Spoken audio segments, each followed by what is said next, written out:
வணக்கம்.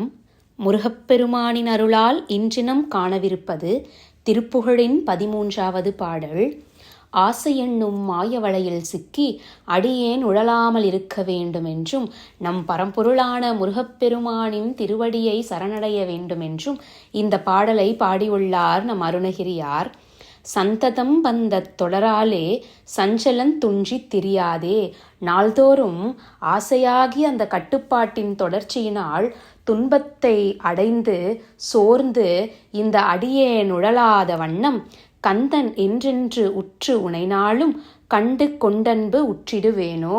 கந்த கடவுளே பரம்பொருள் என்பதை நான் உணர்ந்து உங்களுடைய திருவடி அடைந்து சதா சர்வகாலமும் என்னுடைய அறிவு கண்ணால் உங்களை தரிசித்து அன்பு செய்ய வேண்டுமப்பா என்கிறார் நம் அருணகிரியார்.